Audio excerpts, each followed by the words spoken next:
Swimming at dusk, the beach empty and peaceful. Something brushed against a leg, then another touch. Panic rising, thrashing to reach the distant shore.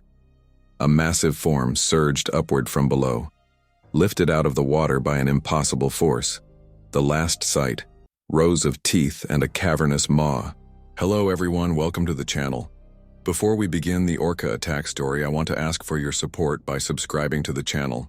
Your subscription is very important to us, so please subscribe, click the like button, and leave a comment telling us which city you're watching from. Now let's move on to the case. The Pedersen family's rented SUV wound its way along the narrow coastal road, each turn revealing another breathtaking vista of Norway's majestic Geiranger Fjord. Erik Pedersen, a tall, weather-beaten man in his mid-40s, gripped the steering wheel with a mixture of excitement and trepidation. Beside him, his wife Ingrid pored over a well-worn sailing guide, her brow furrowed in concentration. "Are you sure about this, Erik?" Ingrid asked, glancing up from the book. "It's been years since we've taken the kids sailing, let alone in waters like these." Erik's eyes remained fixed on the road, but a smile played at the corners of his mouth.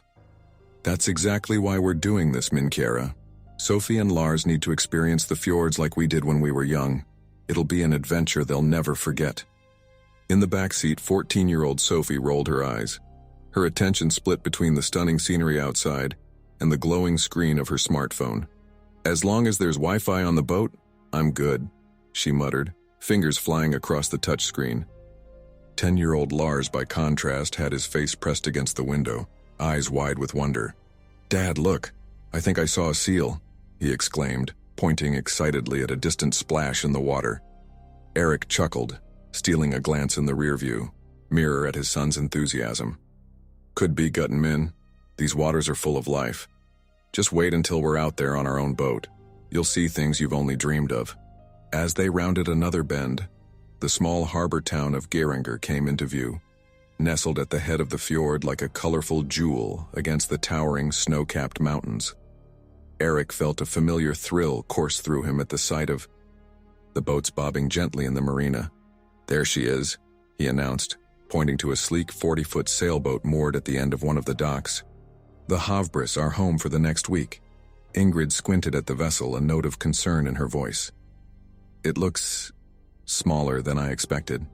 "It'll be cozy," Erik assured her, pulling into a parking spot near the marina office. "Come on, let's check in and get our sea legs." The family piled out of the car, stretching after the long drive from Oslo.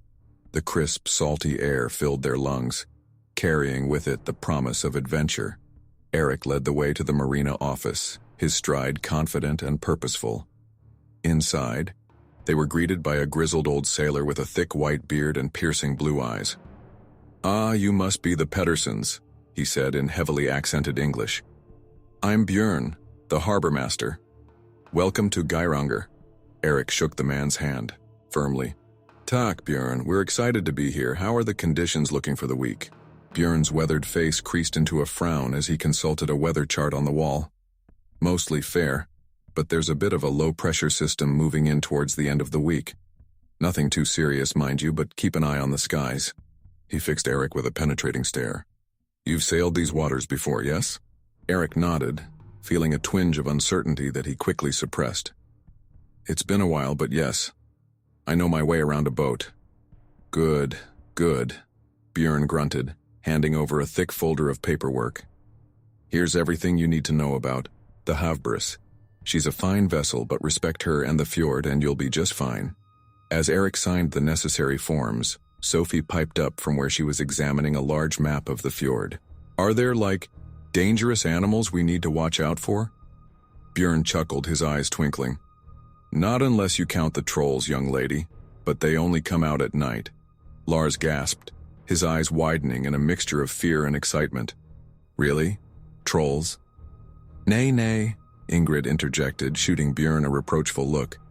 "He's just teasing, Lars. There's nothing to be afraid of out there." Björn's smile faded slightly, and he stroked his beard thoughtfully. "Well, not trolls.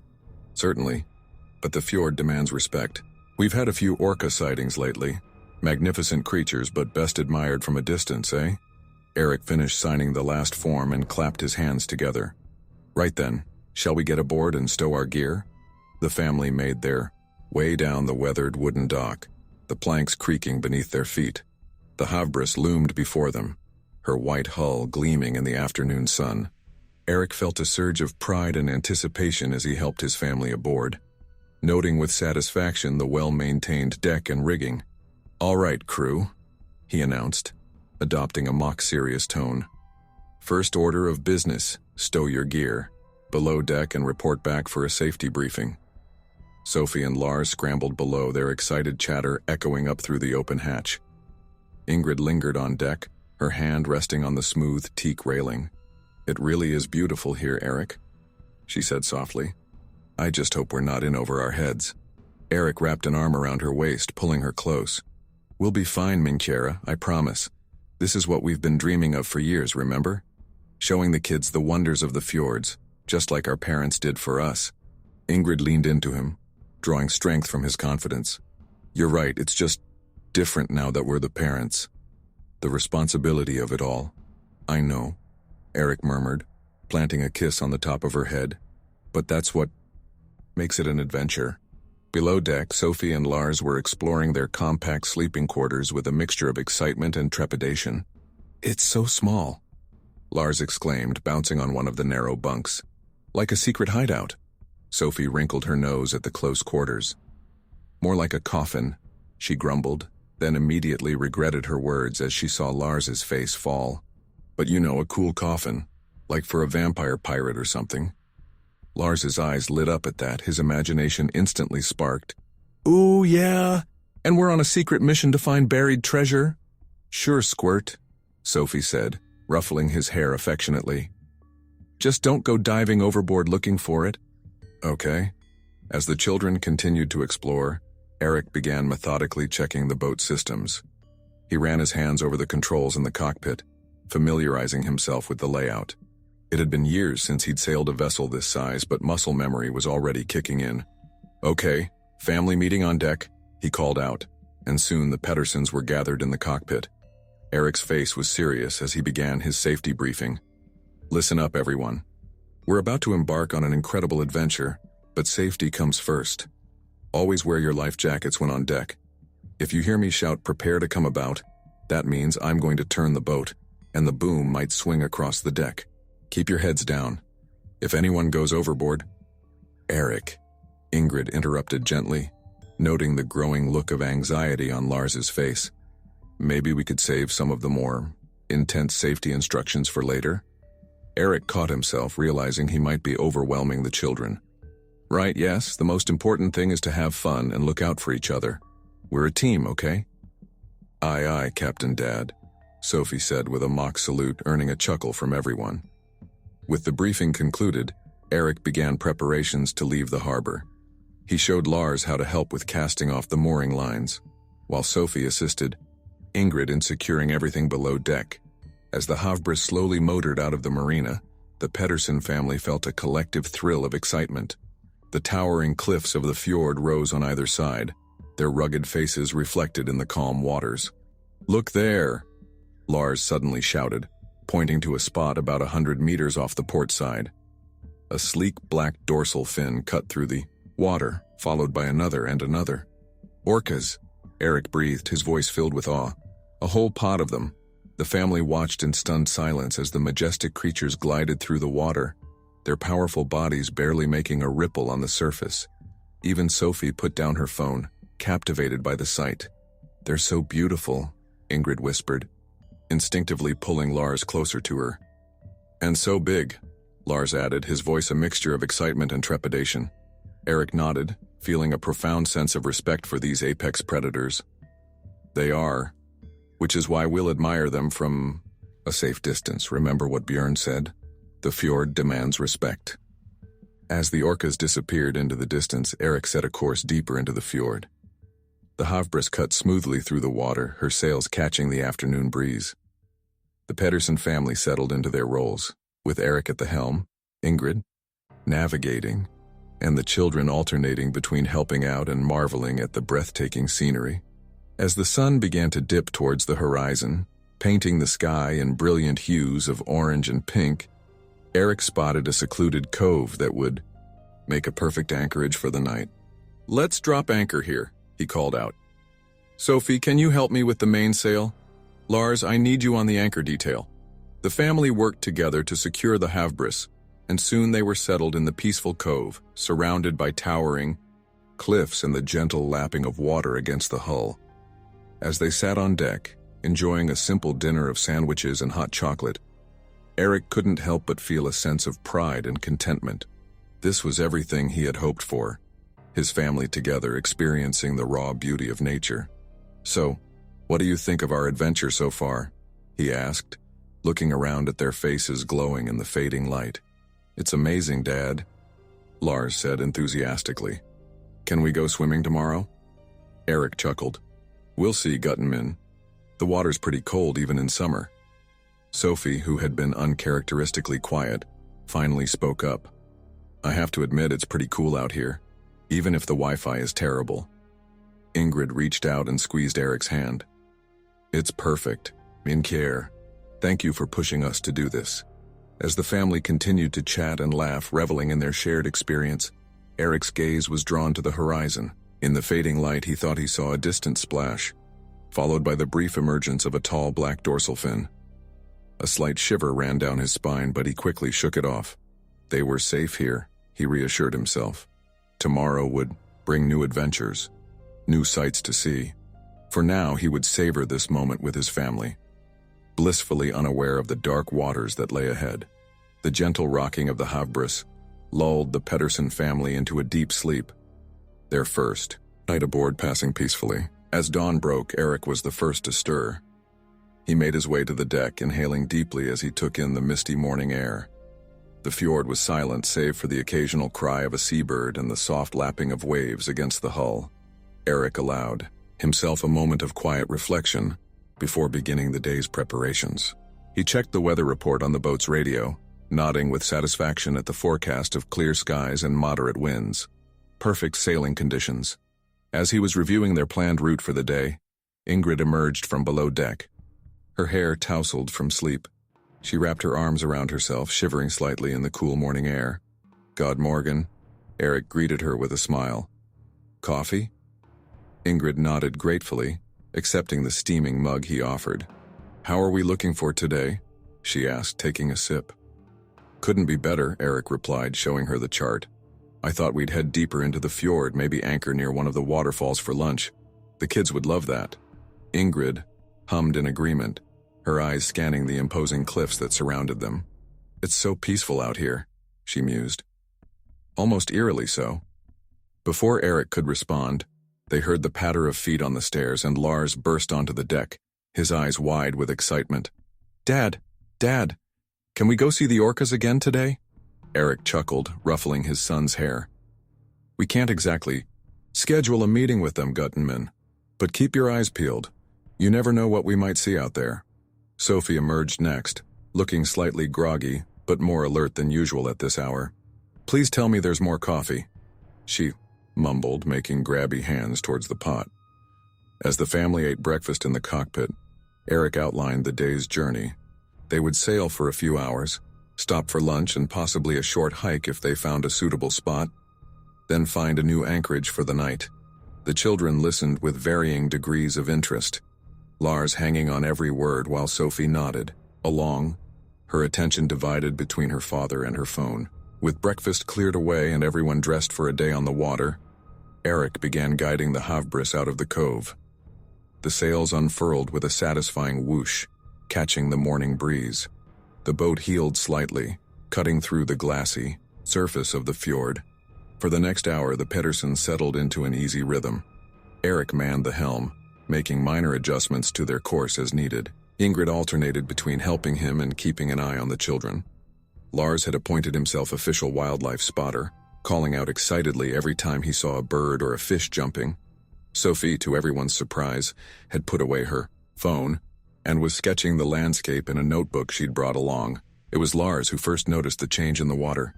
"Dad, look," he called out, pointing off the starboard side.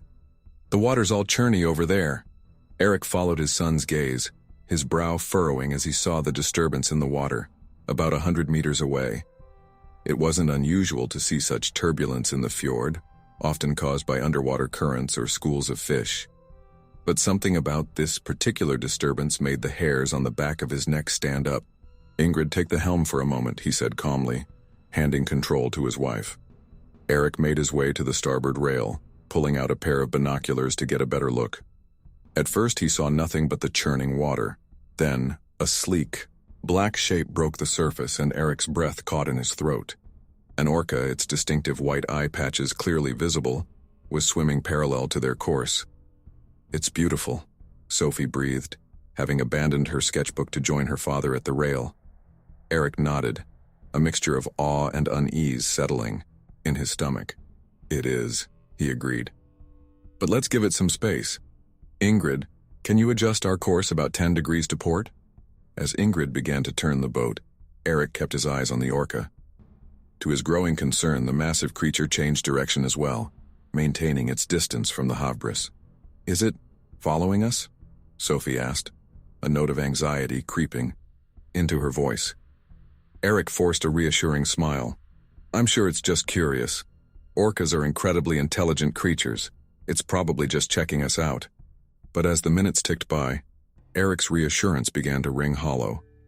No matter how they adjusted their course, the orca stayed with them, its powerful body cutting through the water with effortless grace. And it wasn't alone. Eric spotted 2 more dorsal fins a bit farther out, the rest of the pod, he assumed. "Eric," Ingrid called from the helm, her voice tense. "What should we do?" Eric took a deep breath, weighing their options. They could try to outrun the orcas, but the Havbris, while a capable sailing vessel, was no match for the speed and agility of these apex predators, and any sudden movements might be interpreted as a threat or a challenge.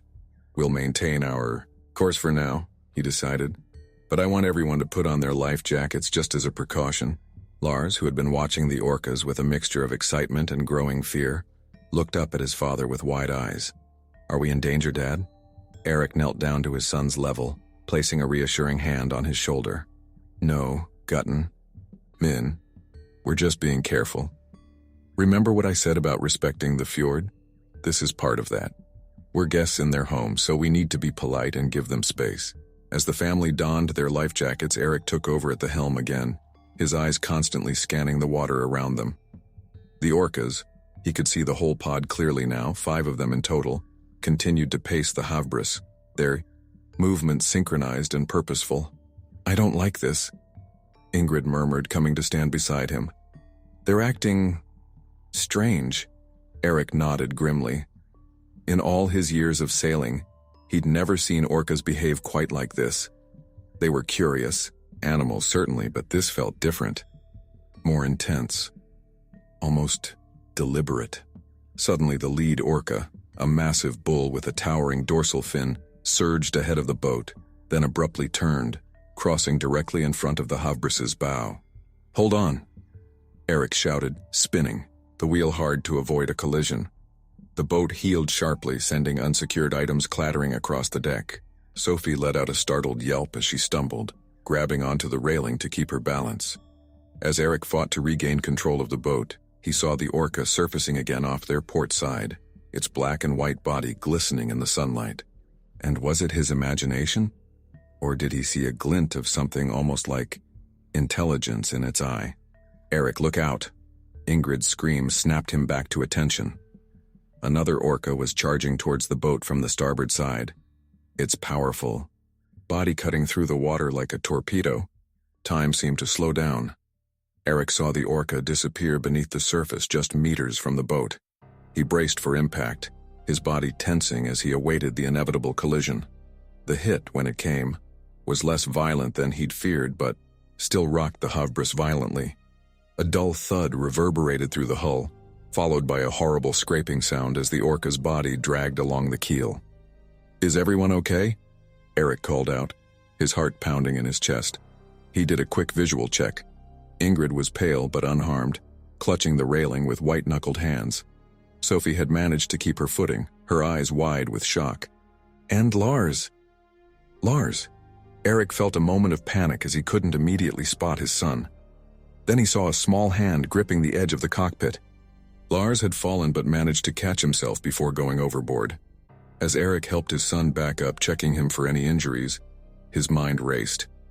This was no longer a curious encounter. The orcas were actively attacking the boat. But why? Orcas weren't known to attack boats, at least not without provocation. "We need to call for help," Ingrid said, her voice shaking but determined. "This isn't normal behavior." Eric nodded, moving quickly to the radio. But before he could send out a distress call, he heard another chilling sound. The distinctive exhalation of an orca, much closer this time. He turned to see the massive bull orca surfacing right next to the boat, close enough that he could see the texture of its skin, the scars that marked its dorsal fin.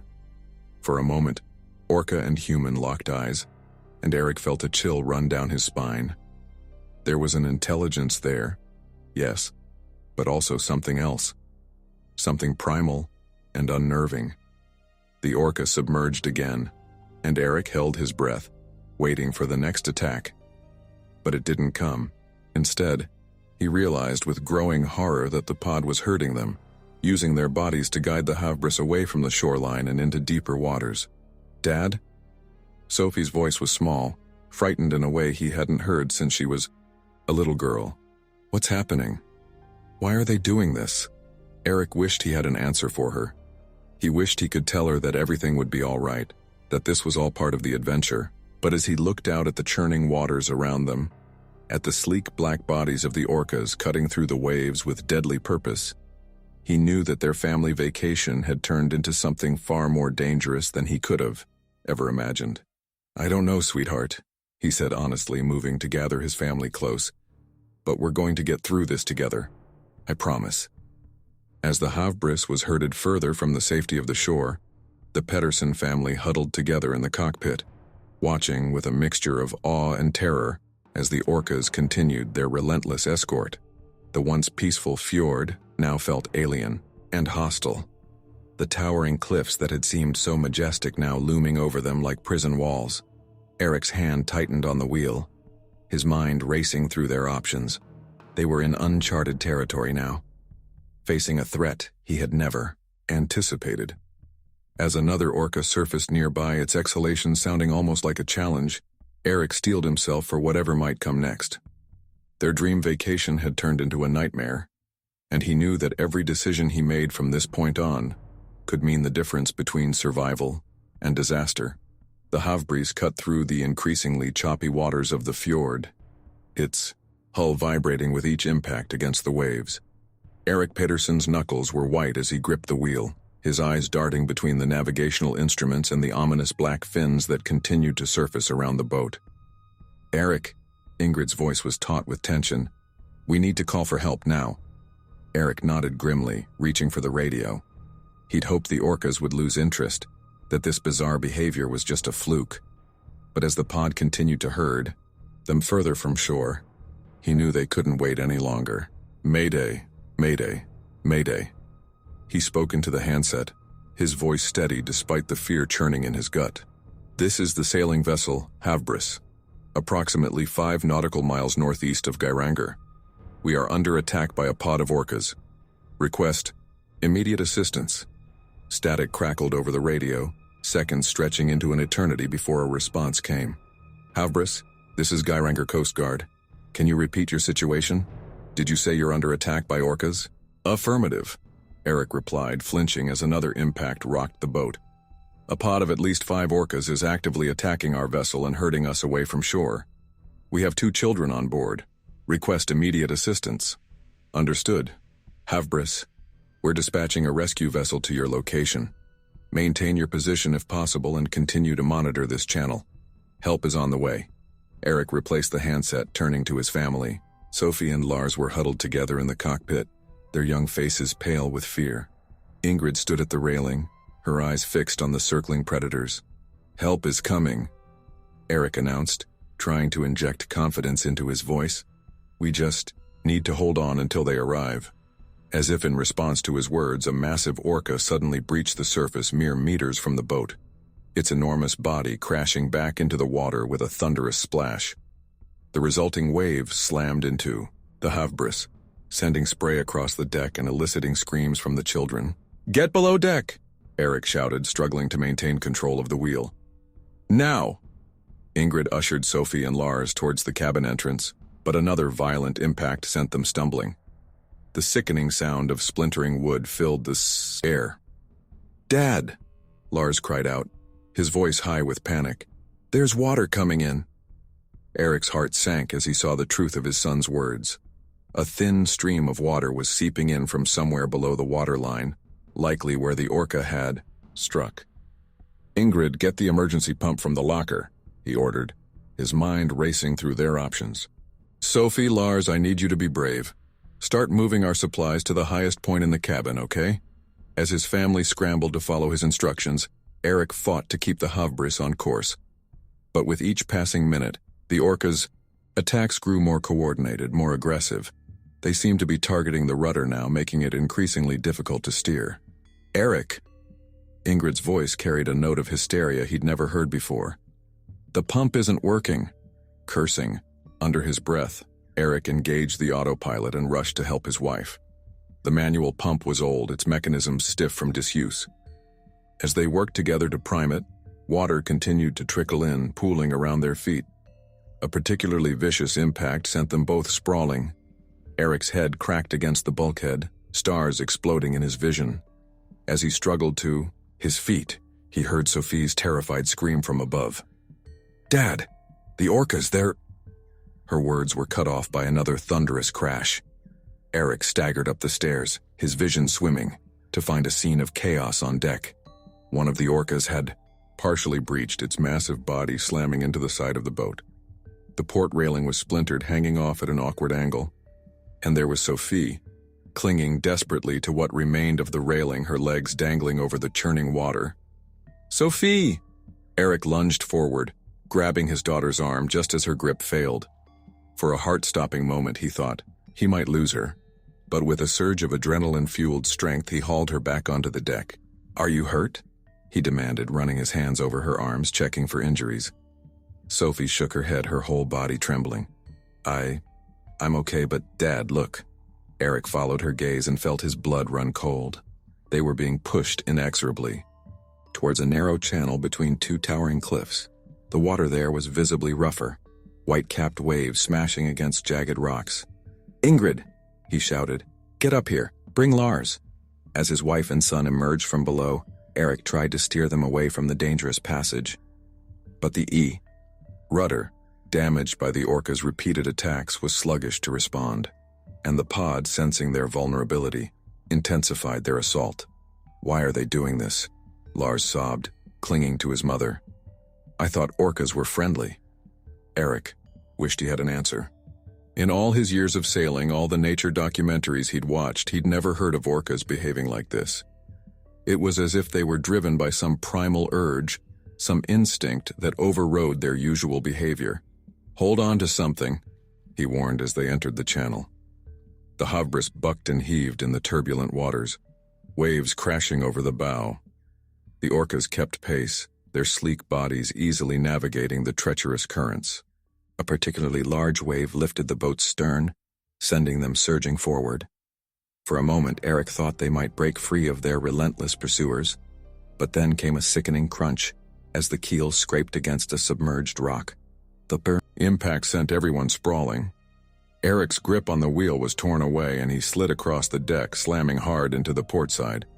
Through a haze of pain, he saw Ingrid desperately reaching for Lars, who had been thrown against the starboard railing. And then, with horrifying clarity, he saw the massive dorsal fin cutting through the water, heading straight for them. "No!" The scream tore from Eric's throat as the Orca rammed the boat with bone-jarring force. The already damaged hull couldn't take the impact. With a sound like thunder, a massive crack appeared along the port side. Water began pouring in at an alarming rate. The Havbris listed heavily to port, its deck angling towards the churning waves. Eric clawed his way back to the wheel, knowing it was futile but unable to give up. "The life raft!" he shouted to Ingrid over the roar of water and the screeching of tortured metal. "We have to abandon ship." Ingrid nodded, her face a mask of determination as she fought her way to the storage locker where the inflatable raft was kept. Sophie, showing a presence of mind that filled Eric with pride even in this moment of terror, was already helping Lars into his life jacket. As Ingrid struggled with the raft, Eric made one last, desperate attempt to radio for help. "Mayday! Mayday! This is Havbris. We are abandoning ship. Our position is—" His words were cut off as another orca slammed into the boat. The radio sparked and went dead, the antenna snapping off and disappearing into the churning waters. "It's ready," Ingrid called, having managed to inflate the life raft. It bobbed next to the rapidly sinking Havbris, looking pitifully small against the vast, angry sea. "Sophie, Lars, go," Eric ordered, helping his children scramble into the raft. Ingrid followed, then turned to reach for her husband. But Eric hesitated, his eyes scanning the water. The orcas had backed off slightly, their fins circling at a distance. Were they waiting, planning their next move? "Eric, come on!" Ingrid's plea snapped him back to the present. With one last look at the Havbris, the boat that had been meant to carry them on the adventure of a lifetime, Eric jumped into the life raft. No sooner had he landed than a particularly large wave separated them from the sinking sailboat. The Bai family huddled together in the center of the raft, watching with a mixture of disbelief and horror as the Havbris slipped beneath the waves. For a moment, an eerie silence fell over the fjord. The orcas had disappeared, leaving nothing but churning water where they had been. Eric allowed himself a glimmer of hope. Maybe, with the boat gone, the orcas would lose interest. Maybe they could drift to shore, or hold out until rescue arrived. But then a chilling sound cut through the air, the distinctive exhalation of an orca much closer than before.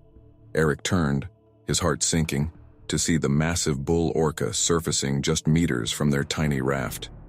Its eye, intelligent and inscrutable, seemed to fix directly on him. As the rest of the pod emerged around them, their fins encircling the raft like a closing trap, Eric pulled his family close. He had no idea why these magnificent, usually peaceful creatures had turned into relentless attackers. He didn't know if they would survive the next few minutes, let alone long enough for rescue to arrive. But as he felt the trembling bodies of his children pressed against him, as he met Ingrid's eyes and saw his own fear and determination reflected there, Eric made a silent vow. Whatever happened, whatever it took, he would protect his family, even if it meant facing down the most formidable predators of the sea. The orcas began to close in, their massive bodies gliding through the water with ominous grace. In the distance, Eric thought he heard the faint sound of a helicopter, but would help arrive in time? As the first orca dived, disappearing beneath, the waves ominously close to their raft, Eric braced himself for whatever would come next, praying that somehow they would find a way to survive this nightmare. The life raft bobbed precariously on the choppy waters of the fjord, dwarfed by the towering cliffs on either side. Inside, the Pettersson family huddled together, their bodies tense with fear as they watched the orcas circling their tiny vessel. The once majestic creatures now seemed like monstrous shadows beneath the waves, their dorsal fins cutting through the water with ominous intent. Eric's mind raced, searching for a solution. He was acutely aware of the weight of responsibility on his shoulders. His family's survival depended on his next moves. The sound of the helicopter was growing louder, but it still seemed impossibly far away. "Dad?" Sophie's voice quavered, her eyes fixed on a particularly large orca that had surfaced nearby. "What are we going to do?" Eric swallowed hard, forcing his voice to remain steady. "We're going to stay calm and think this through. These are intelligent animals. There must be a reason for their behavior." Ingrid shot him a skeptical look. "A reason? Eric, they sank our boat. They're hunting us." I know," Eric said, running a hand through his salt-crusted hair. "But orcas don't typically attack humans. There has to be something triggering this behavior." As if in response to his words, the bull orca suddenly breached, its massive body clearing the water mere meters from their raft. The resulting splash rocked their small vessel violently, eliciting screams from Lars and Sophie. "We need to distract them somehow," Eric muttered, more to himself than to his family. His eyes darted around the raft, taking inventory of their meager supplies: life jackets, emergency flares, a small first aid kit, some energy bars, and a few bottles of water. Not much to work with. Suddenly, an idea struck him. It was risky, potentially even foolish. but it was the only plan he had. "Ingrid, the, flares," he said urgently. "Hand them to me." His wife looked at him in confusion but complied, passing over the small waterproof container of emergency flares. "What are you going to do?" she asked, a note of worry in her voice. Eric met her gaze, trying to convey confidence he didn't entirely feel. "I'm going to try to distract them, maybe scare them off. It's a long shot, but it's all we've got." He turned to his children, his expression serious. "Sophie, Lars, I need you to be very brave now. When I light these flares, there might be loud noises and bright lights, but no matter what happens, you stay in the raft. Understand?" Both children nodded, their eyes wide with a mixture of fear and trust. Eric took a deep breath, steeling himself for what he was about to do. He pulled out the first flare, his hands shaking slightly as he prepared to ignite it. "Here goes nothing," he muttered. With a sharp crack, the flare ignited, casting a harsh red glow over the churning waters. Eric held it high, waving it in a wide arc over his head. The effect was immediate. The nearest orcas submerged quickly, clearly startled by the sudden light and noise. For a moment, Eric felt a surge of hope, but it was short-lived. The bull orca, the one that had been leading the attacks, resurfaces just meters away. Its eye seemed to fix on Eric, filled with an intelligence that sent chills down his spine. Then, with deliberate slowness, it began to move towards the raft. "It's not working," Ingrid said, her voice tight with fear. "Eric, it's not working!" Eric gritted his teeth, reaching for another flare. "We're not giving up," he declared, his voice carrying a determination he didn't entirely feel. He lit the second flare, then a third, creating a blazing triangle of red light around their raft. The acrid smoke stung his eyes and throat, but he kept waving the flares, desperately hoping to drive the orcas away. For a tense moment, it seemed to be working. The orcas kept their distance, their sleek bodies visible just beneath the surface but not approaching. The sound of the helicopter was louder now, tantalizingly close. Then, without warning, the bull orca dived. Eric's heart leapt into his throat as he realized what was about to happen. "Hold on," he shouted, dropping the flares and grabbing onto the raft's sides. The impact when it came was like nothing Eric had ever experienced. The orca struck the bottom of the raft with tremendous force, lifting it partially out of the water. For a terrifying moment, Eric thought they would capsize, but somehow, miraculously, the raft slammed back down onto the surface, still upright. Water sloshed over the sides, soaking them all. Lars was sobbing openly now, clinging to Ingrid. Sophie had gone very pale, her eyes huge in her face as she stared at the water around them. "Look," she suddenly cried out, pointing to the sky. Eric followed her gaze, his heart leaping as he saw the Coast Guard helicopter hovering above them. A rescue diver was being lowered, dangling from a cable. "We're saved," Ingrid breathed, hugging Lars close. "Oh, thank God, we're saved." But Eric knew they weren't out of danger yet. The orcas were still circling, and the bull was lining up for another attack. The rescuer wouldn't reach them in time. In that moment, Eric made a decision that went against every instinct he had as a father and a husband. But he knew, with a certainty that terrified him, that it was their only chance. "Ingrid," he said, his voice low and urgent. "When that diver reaches us, I need you to get the kids out first. No arguments." Ingrid's eyes widened as she realized what he was saying. "Eric, no. We go together or not at all." Eric shook his head, his expression pained but determined. "There's no time to argue. The raft won't survive another hit. Someone needs to distract them while you and the kids get to safety. But how will you—" Ingrid's question was cut off as the bull orca struck again, this time glancing off the side of the raft. The impact sent them spinning, water spraying over them. The rescue diver was almost to them now, calling out instructions that were lost in the roar of the helicopter and the splashing of water.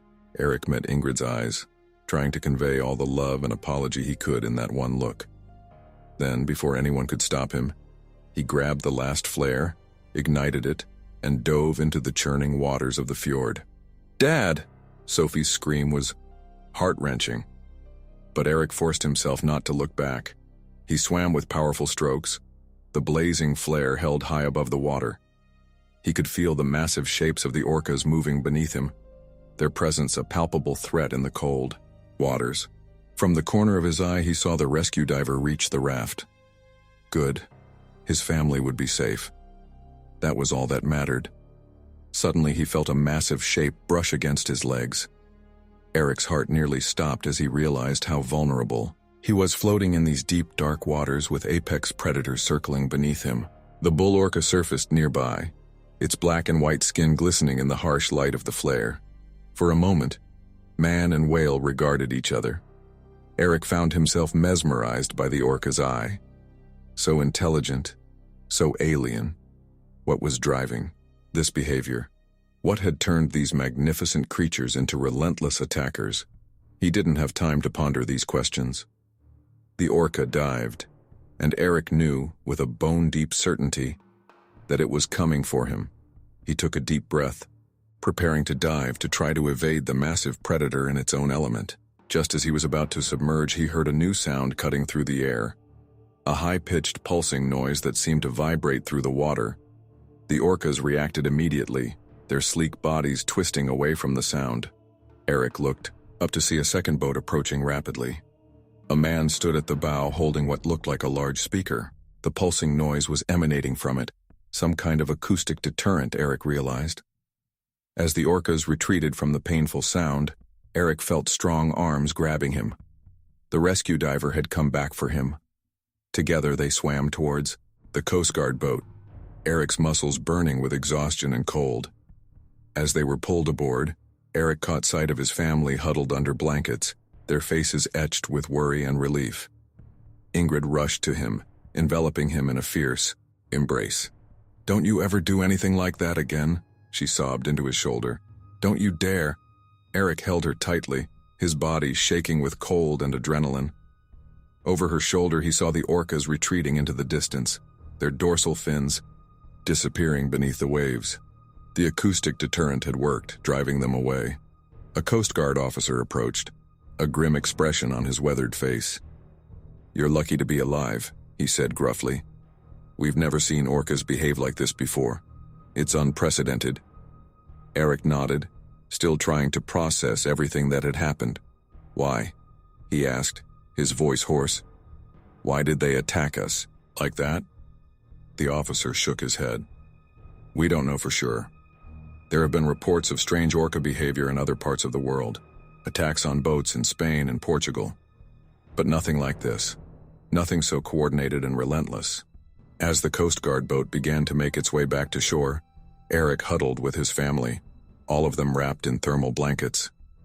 The adrenaline was wearing off, leaving him feeling drained and shaken. But they were alive. They had survived. Lars looked up at him, his young face serious. "Dad," he said quietly, "are we ever going sailing again?" Despite everything, Eric found himself chuckling. He ruffled his son's hair affectionately. "Maybe we'll stick to land for a while, Guttenmean. I think we've had enough adventure for one vacation." As the towering cliffs of the fjord slid by, Eric couldn't shake the memory of the bull orca's eye, so full of intelligence and something else, something he couldn't quite define. He knew that the image would haunt his dreams for years to come, but for now he was content to hold his family close, grateful beyond words for their survival. The mystery of the orcas' behavior would have to wait. For now, all that mattered was that they were together and they were safe. As the boat rounded a bend in the fjord, the lights of Geiranger came into view, a welcome sight after their harrowing ordeal. Eric felt a profound sense of relief wash over him. They had faced the unimaginable and survived. Whatever challenges lay ahead, he knew they would face them together, their bond strengthened by the crucible of their shared experience. The nightmare was over, but its echoes would remain with them for a long time to come. As they approached the harbor, Eric made a silent vow to uncover the truth behind the orca's bizarre behavior. Something had changed in the natural order, and he was determined to find out what. But that was a challenge for another day. For now, he was content to bask in the simple joy of survival, surrounded by the warmth of his family's love. The Coast Guard vessel cut through the choppy waters of the fjord, its powerful engines a reassuring hum beneath the Pedersen family's feet. Eric stood at the railing, his knuckles white as he gripped the cold metal, his eyes fixed on the horizon, where their ordeal had unfolded. The adrenaline was wearing off, leaving him feeling hollow and shaken. Ingrid appeared at his side, wrapping a blanket more tightly around his shoulders. "Eric," she said softly, her voice barely audible over the wind and waves. "The captain wants to speak with you." Eric nodded, tearing his gaze away from the fjord. As he turned, he caught sight of Sophie and Lars huddled together on a bench, both looking small and vulnerable in their oversized rescue blankets. The sight sent a fresh wave of guilt crashing over him. "I'll be right back," he told Ingrid, squeezing her hand before making his way to the wheelhouse. Captain Larson, a weathered man with steel-gray hair and eyes that had seen too much, greeted Eric with a grim nod. "Mr. Peterson," he said, his voice gruff but not unkind. "How are you holding up?" Eric ran a hand through his salt-crusted hair. "We're alive," he said simply, "thanks to you and your team."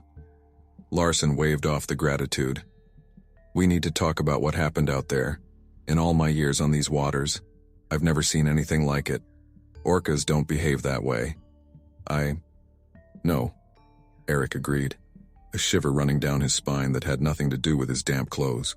"It was like they were hunting us deliberately." The captain's brow furrowed. "That's what concerns me. We've had reports of unusual orca behavior in other parts of the world, but nothing this extreme. I need you to tell me everything from the beginning. Every detail could be important." For the next half hour, Eric recounted their harrowing experience, from the first sighting of the orcas to the terrifying moments before their rescue. As he spoke, he could see the concern deepening on Captain Larson's face. "And you're certain there was nothing that might have provoked them?" Larson asked when Eric had finished. "No fishing gear, no accidental collisions?" Eric shook his head emphatically. "Nothing. We were just sailing, enjoying the fjord. They seemed curious at first, but then..." He trailed off, the memory of those relentless attacks still vivid in his mind. Larson sighed heavily. "I've already contacted the marine biology team at the university in Bergen. They're very interested in your experience. When we get back to shore, they'll want to interview you and your family." Eric nodded, feeling a mix of exhaustion and a growing sense of unease. "Of course. Anything we can do to help understand what happened out there." As he left the wheelhouse, Eric's mind was racing. The captain's concern only reinforced the feeling that had been growing since their rescue. This wasn't over. Whatever had driven those orcas to attack so relentlessly, it was part of something bigger, something that could have far-reaching consequences for everyone who lived and worked on these waters. He made his way back to his family, settling down next to Ingrid on the bench. Sophie and Lars immediately pressed close to him, seeking comfort in his presence. "What did the captain say?" Ingrid asked, her voice low. Eric hesitated, not wanting to worry the children further. But as he looked at their faces, pale and drawn from their ordeal, he realized they deserved the truth. "The captain says what happened to us isn't normal," he explained gently. "The marine biologists want to talk to us when we get back to shore. They're trying to understand why the orcas behaved the way they did." Lars looked up at him, his young face creased with worry. "Are the orcas sick, Dad? Is that why they attacked us?" Eric wished he had a simple answer. "We don't know, Gutton. Man, that's what the scientists are going to try to figure out." Sophie, who had been uncharacteristically quiet since their rescue, suddenly spoke up. "I saw something," she said, her voice barely above a whisper. "Just before the big one attacked the last time, there was something on its back, like a mark or a scar." Eric and Ingrid exchanged a glance. "What kind of mark, sweetheart?" Ingrid asked gently. Sophie's brow furrowed as she tried to recall the details. "It was strange. Not like a normal scar. More like a pattern. Almost geometric?" Eric felt a chill run down his spine. He remembered seeing something similar, a flash of an unusual marking on the bull orca's flank, but in the chaos of the moment he had dismissed it. "That's very important information, Sophie," he said, giving her shoulder a reassuring squeeze. "Make sure you tell the scientists about that when we talk to them." As the Coast Guard vessel approached the harbor, Eric could see a small crowd gathered on the dock. News of their ordeal had clearly spread quickly. He felt a sudden urge to shield his family from the curious stares and inevitable questions. "Listen," he said, gathering his family close. "When we dock, there might be people wanting to talk to us, reporters maybe. We don't have to say anything right now. We'll just go straight to the hospital to get checked out, okay?" Ingrid nodded gratefully, but Sophie's eyes widened in alarm. "Hospital? But we're not hurt, are we?" "It's just a precaution, Kara," Ingrid soothed. "To make sure we're all okay after being in the cold water." As the boat docked, Eric stood protectively in front of his family. True to his prediction, several people with cameras and microphones surged forward, calling out questions. "Captain," Larson intervened, his authoritative voice cutting through the clamor. "This family has been through a traumatic experience," he announced firmly. "They will not be answering any questions at this time. Please respect their privacy." With the captain running interference, Eric guided his family off the boat and into a waiting ambulance. As the doors closed behind them, muffling the sounds of the curious onlookers, he felt a wave of relief wash over him. The ride to the hospital was mercifully short.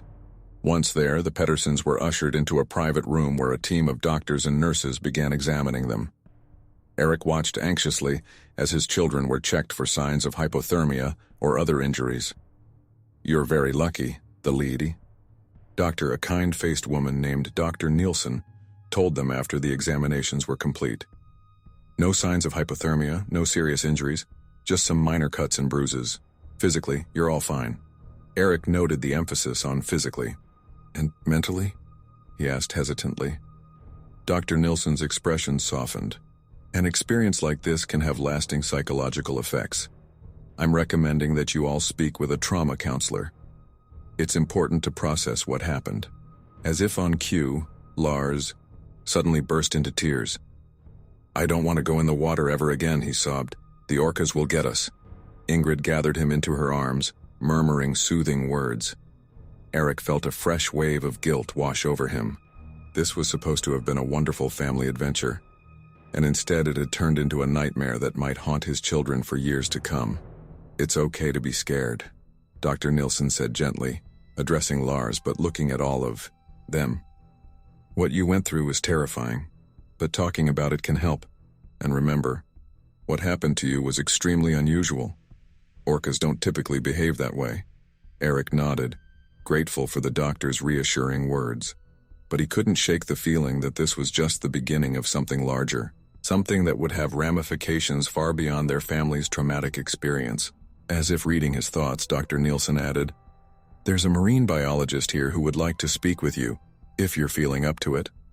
Dr. Hagen from the University of Bergen. She's very interested in your experience." Eric looked at Ingrid, silently asking her opinion. She nodded slowly. "I think we should," she said. "If it can help prevent this from happening to anyone else." "Okay," Eric agreed. He turned to the children. "Sophie, Lars, do you feel okay to talk about what happened? It's all right if you don't want to." To his surprise, it was Sophie who spoke up first. "I want to," she said, her voice small but determined. "I want to tell them about the mark I saw. Maybe it's important." Eric felt a surge of pride at his daughter's bravery. "Okay," he said, squeezing her hand. "We'll do this together." Dr. Nielsen left to fetch the marine biologist, and the Pedersen family sat in silence for a moment, each lost in their own thoughts. Eric found himself staring out the window at the fjord in the distance. From here, it looked peaceful, beautiful. The same view that had enchanted them when they first arrived, but now he knew the dangers that lurked beneath those calm waters, the mysteries that were yet to be unraveled. As they waited for Dr. Hagen to arrive, Eric made a silent vow. Whatever it took, however long it might take, he would get to the bottom of what had happened out there. Not just for his family's peace of mind, but for everyone who lived and worked on these waters. The orca's behavior was a warning. He was sure of it. A sign that something was deeply wrong in the natural world. And as Dr. Hagen entered the room, notepad in hand and eyes alight with scientific curiosity, Eric steeled himself for the conversation ahead. This was just the beginning of a much larger story, one that would push his family to their limits and challenge everything they thought they knew about the natural world. but they would face it together, just as they had faced the terror in the fjord. And somehow, someway, they would find the truth behind the orca's strange and terrifying behavior. The sterile white walls of the hospital room seemed to close in on Erik Peterson as he recounted, for what felt like the 100th time, the harrowing details of their encounter with the orcas. Dr. Hagen, a marine biologist from the University of Bergen, leaned forward in her chair, her pen scribbling furiously across her notepad. "And you're certain about the marking Sophie saw?" Dr. Hagen asked, her eyes darting to Eric's daughter, who sat huddled against her mother on the small hospital bed. Sophie nodded, her voice barely above a whisper. "It was like a pattern, geometric like Dad said, not a normal scar or anything I've seen on orcas in books or documentaries." Dr. Hagen's brow furrowed. "This is consistent with some reports we've received from other parts of the world. Orcas with unusual markings, exhibiting unprecedented, aggressive behavior towards boats." She paused, seeming to weigh her next words carefully. "Mr. Pedersen, what I'm about to tell you is not public knowledge yet, but given what you and your family have experienced, I think you deserve to know." Erik felt Ingrid's hand tighten around his. Even Lars, who had been dozing fitfully, stirred at the seriousness in the biologist's tone. "Over the past year, we've recorded a significant increase in orca attacks on vessels, particularly in the waters around the Iberian Peninsula," Dr. Hagen continued. "At first, we thought it might be isolated incidents, perhaps related to specific pods or individuals, but the pattern is spreading. And now with what happened to your family here in the fjords," she trailed off, her implication clear. This was no longer an anomaly, it was becoming a trend. "But why?" Ingrid asked, her voice trembling slightly. "Why would they suddenly start attacking boats like this?" Dr. Hagen shook her head. "That's what we're trying to figure out. There are theories, changes in ocean temperatures affecting their prey patterns, increased boat traffic stressing the populations, even speculation about some kind of toxin affecting their behavior. But honestly, at this point we have more questions than answers." Erik leaned forward, his mind racing. The marking Sophie saw, could it be related? Some kind of tagging gone wrong, maybe? "It's possible," Dr. Hagen admitted. "We've certainly used tags to track orca populations before, but nothing that would explain this level of behavioral change. And the geometric pattern you described? It's not like any tagging system I'm familiar with." A knock at the door interrupted their conversation. A nurse poked her head in, her expression apologetic.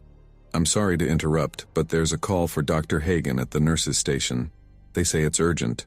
Dr. Hagen excused herself, leaving the Pedersen family alone with their thoughts. Erik stood, pacing the small room, his mind whirling with the implications of what they'd just learned. "Erik," Ingrid said softly, "what are you thinking?" He turned to face his family, seeing the fear and uncertainty etched on their faces. "I'm thinking that this is bigger than us. Whatever is happening with these orcas, it's not just about our experience, it's a warning." "A warning about what, Dad?" Sophie asked, her voice small but curious. Erik ran a hand through his hair, searching for the right words. "I'm not sure, sweetheart, but something is changing in the oceans. Something that's affecting one of the most intelligent species on the planet. And if we don't figure out what it is..." He was cut off by the sound of raised voices in the hallway. Dr. Hagen burst back into the room, her face pale. "I'm sorry, but I have to go," she said hurriedly, gathering her notes. "There's been another incident, a tour boat not far from where you were attacked." Erik felt his heart drop. "Are they all right? Do they need help?" Dr. Hagen hesitated, then seemed to make a decision. "They've sent out a distress call. The Coast Guard is mobilizing, but..." She met Erik's eyes. "They're asking for any experienced sailors in the area to assist. Given your recent experience, I wouldn't blame you if you refused, but..." "I'll go," Erik said immediately, ignoring Ingrid's sharp intake of breath. "I know those waters. I know what we're dealing with now. I can help." "Erik, no," Ingrid protested, standing up. "You can't go back out there, not after what we just went through." He turned to his wife, taking her hands in his. "Ingrid, listen to me. There are people out there in danger, people who might be going through exactly what we did. If there's any chance I can help, I have to try." Ingrid searched his face, tears welling in her eyes. After a long moment, she nodded reluctantly. Just promise me you'll be careful. Promise me you'll come back to us. Eric pulled her into a tight embrace, then knelt down to hug his children. I promise, he said firmly. I'll be back before you know it. As Eric followed Dr. Hagen out of the room, he heard Sophie's voice, quiet but clear. Be safe, Dad. Don't let the orcas get you. The trip to the harbor was a blur of activity. Eric found himself on a Coast Guard vessel, surrounded by a mix of uniformed officers and civilian volunteers. Captain Larson, who had rescued the Petersons earlier, nodded grimly at Eric as he boarded. Glad to have you with us, Pedersen, Larson said. Your experience might prove invaluable. As the boat sped out of the harbor and into the open waters of the fjord, Eric was briefed on the situation. The tour boat, a larger vessel than the Yao Havbris had been, was under attack by a pod of orcas. They had managed to send out a distress call, but communications had been spotty since then. The sun was setting as they approached the last known location of the tour boat, painting the sky in brilliant shades of orange and pink. Under different circumstances, it would have been breathtakingly beautiful. Now, it felt ominous. The fading light a reminder of the dangers that lurked in the deepening shadows. There! Someone shouted, pointing to a dark shape in the distance. As they drew closer, Eric could make out the tour boat, listing heavily to one side. The sounds of panic and distress carried across the water. Captain Larson's voice crackled over the radio. This is the Norwegian Coast Guard vessel Sjøbjørn. We're approaching your position. What's your status? A frantic voice responded, barely audible over the sound of splashing and screaming. This is the Aurora. We're taking on water. The orcas, they won't stop ramming us. Please, hurry. Eric's heart raced as they pulled alongside the stricken tour boat. He could see people crowded on the deck, their faces pale with terror, and in the water around the boat, the sleek black shapes of orcas circled menacingly. We need to get those people off that boat now, Captain Larson ordered. Pedersen, you're with the first rescue team. Get as many as you can into the life rafts. We'll cover you with the acoustic deterrents. Eric nodded, his mouth dry as he prepared to lower himself into the churning waters. The familiar high-pitched pulse of the acoustic deterrents filled the air, and he saw the orcas momentarily retreat. As he hit the water, the cold shocking his system, Eric forced himself to focus on the task at hand. He swam powerfully towards the listing tour boat, towing a life raft behind him. Other rescuers fanned out around him, each heading for a different section of the stricken vessel. Here, Eric called out as he reached the side of the boat. We're going to get you out of here. Women and children first. Stay calm and listen to instructions. He helped passenger after passenger into the life raft, acutely aware of the dark shapes moving beneath the surface. The acoustic deterrent seemed to be keeping the orcas at bay, but for how long? As he worked, Eric couldn't shake the feeling that something was different about this attack. The orcas seemed more agitated, less coordinated than they had been during his family's ordeal. It was as if they were fighting against some unseen force. Suddenly a scream cut through the air. Eric turned to see one of the other rescuers thrashing in the water, blood spreading around him. An orca had broken through the perimeter, ignoring the painful acoustic pulses. Man down! Eric shouted, already swimming towards the injured rescuer. Time seemed to slow as he saw a massive dorsal fin cutting through the water, heading straight for them. In that moment, as the orca bore down on them, Eric caught a glimpse of something that made his blood run cold. On the orca's flank, barely visible in the fading light, was a geometric pattern, just like the one Sophie had described. But this was no natural marking. It looked almost mechanical. Before Eric could process what he was seeing, the orca was upon them. He braced for impact, but at the last second the massive creature swerved, its eye rolling to fix on Eric with an intelligence that seemed almost alien. For a heartbeat, orca and man stared at each other. Eric felt as if he were looking into the eyes of something far beyond his understanding. Then, as quickly as it had appeared, the orca dove, disappearing into the depths. The rest of the rescue was a blur of activity. Eric helped pull the injured rescuer to safety, then continued evacuating passengers from the sinking tour boat. All the while, His mind raced with questions about what he had seen. As the last of the passengers were brought aboard the Coast Guard vessel, Eric watched the tour boat slip beneath the waves. The orcas, as if satisfied with their work, began to retreat, their dorsal fins disappearing one by one into the gathering darkness. Captain Larson approached Eric as they began the journey back to shore. "You did good work out there, Pedersen," he said gruffly, "but I can see something's bothering you." "What is it?" Eric hesitated, unsure of how to explain what he had seen, what he thought he had seen. "Captain," he began slowly, "I think there's more going on here than just unusually aggressive orca behavior. That marking my daughter saw? I saw it too, up close. And it wasn't natural." Larson's brow furrowed. "What are you saying, Pedersen?" "I'm saying," Eric took a deep breath, "that I think someone or something is controlling these orcas, manipulating their behavior somehow. And if I'm right, this is just the beginning of a much bigger problem." The captain was silent for a long moment, his weathered face unreadable in the gathering gloom. Finally he spoke, his voice low and serious. "Those are dangerous waters you're treading, Pedersen. But after what I've seen today, I can't dismiss it out of hand. We'll need to report this to the higher-ups, get a full investigation underway." As the lights of the harbor came into view, Eric felt a mix of relief and apprehension wash over him. He had survived another encounter with the orcas, helped save lives, but he couldn't shake the feeling that he had stumbled upon something far more sinister than anyone had imagined. His family would be waiting for him, worried sick. He longed to hold them, to reassure them that he was safe. But as the Coast Guard vessel docked and the rescued passengers began to disembark, Eric knew that his part in this story was far from over. Whatever was happening with the orcas, whatever force was behind these attacks, Eric was now irrevocably involved, and he was determined to uncover the truth, no matter where it might lead or what dangers he might face. As he stepped off the boat, his eyes scanning the crowd for his family, Eric steeled himself for the challenges ahead. The rescue attempt had been successful, but it had also opened up a Pandora's box of questions and possibilities. Questions that demanded answers, possibilities that could shake the very foundations of their understanding of the natural world. The night air was cool on his face, as Eric spotted Ingrid and the children pushing through the crowd towards him.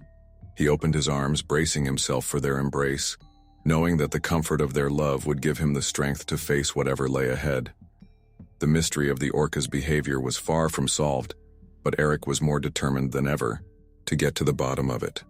For his family, for the safety of all who lived and worked on these waters, he would find the truth, no matter the cost.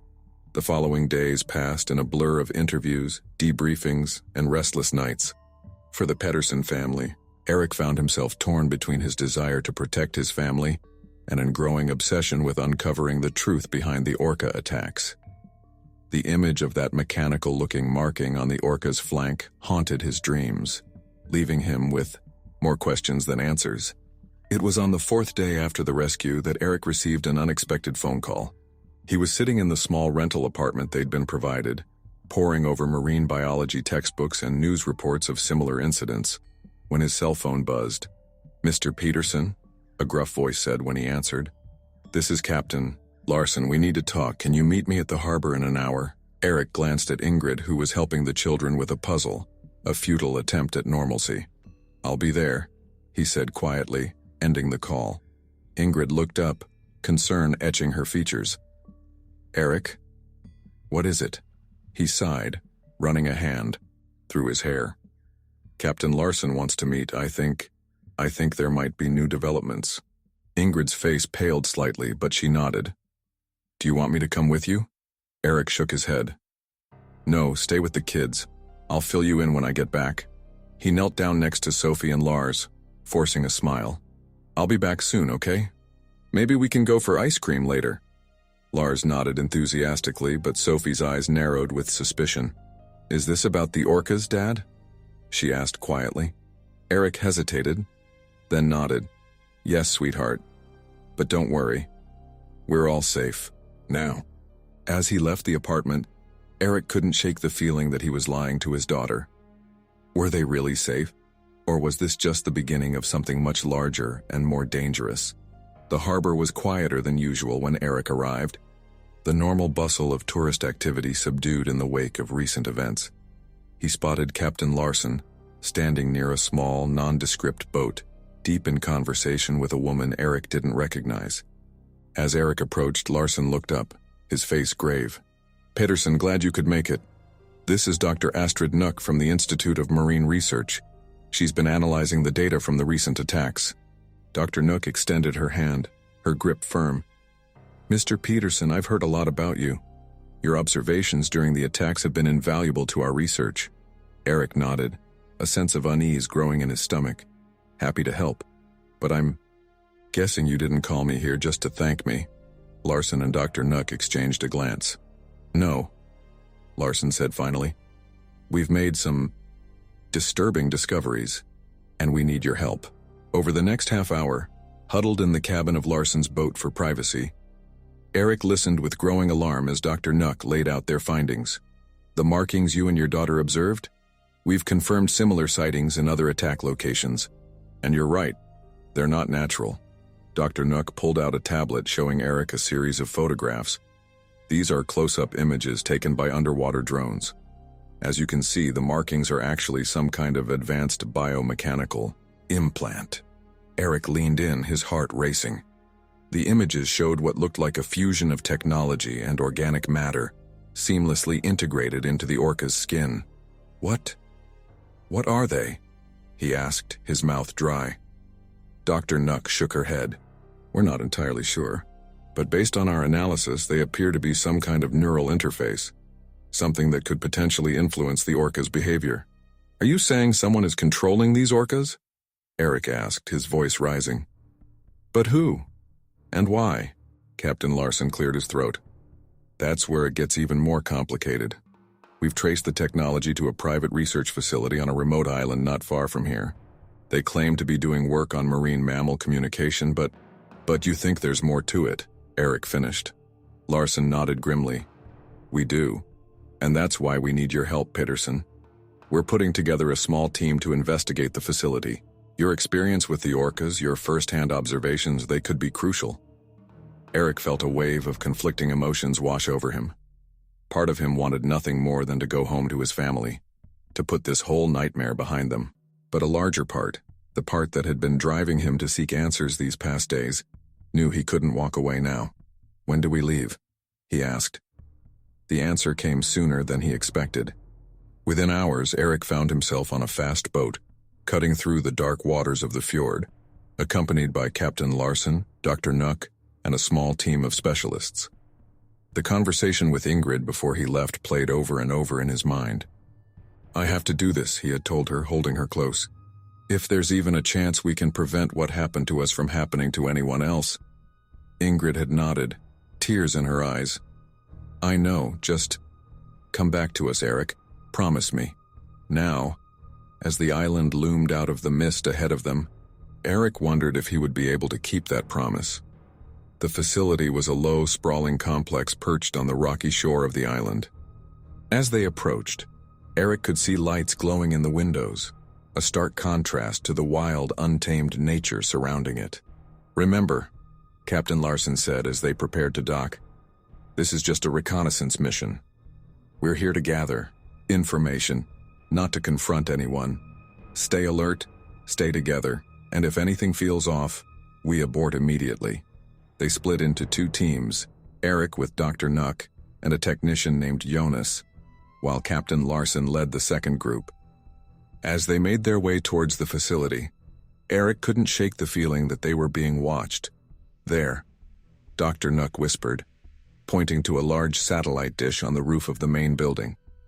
"That's not standard equipment for a marine biology lab."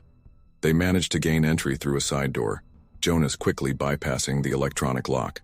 Inside the facility was a maze of sterile white corridors and locked rooms.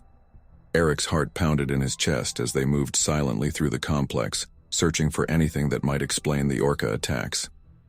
It was in a large room at the heart of the facility that they found their answers, and more questions than they could have imagined. The room was filled with massive tanks, each containing a single orca. But these were unlike any orcas Eric had ever seen.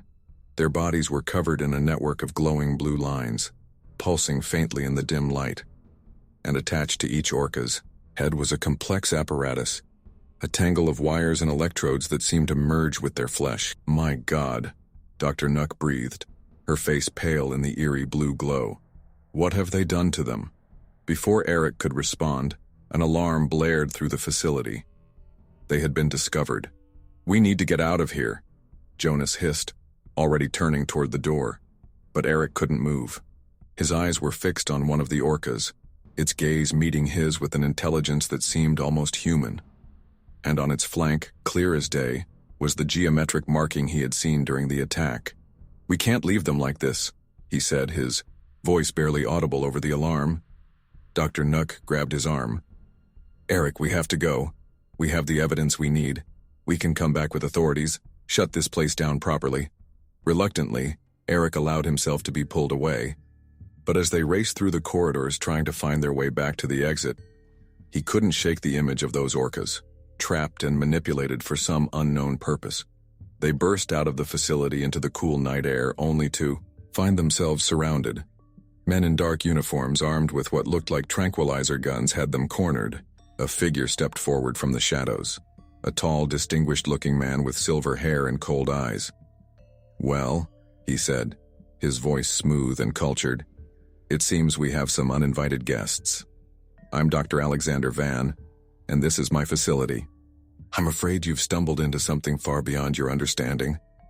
Captain Larson and his team were already there, disarmed and under guard. Eric's mind raced, searching for a way out of this situation. "What you're doing here is illegal," Dr. Nuck said, her voice shaking slightly. "Experimenting on protected species, using them to attack boats. You won't get away with this." Dr. Van smiled, but it didn't reach his eyes. "My dear, you have no idea what's really going on here. The orcas are just the beginning. We're on the cusp of a breakthrough that will change the very nature of human-animal interaction. The attacks? Merely unforeseen complications in a greater experiment." Eric felt a surge of anger. "Complications? People could have died. My family. Regrettable incidents." Dr. Van cut him off. "But necessary sacrifices for the greater good. Imagine a world where we can communicate directly with animals, control them even. The possibilities are endless." "You're insane," Eric spat. Dr. Van's smile faded. "Perhaps, but I'm also the one holding all the cards at the moment.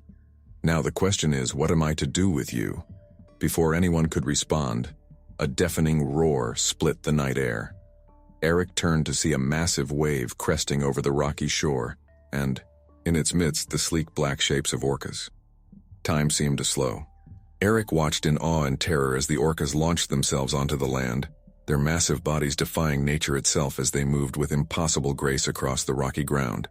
The armed men scattered, their weapons useless against such overwhelming force. And there, leading the pod, was the bull orca Eric had encountered during the attack on his family.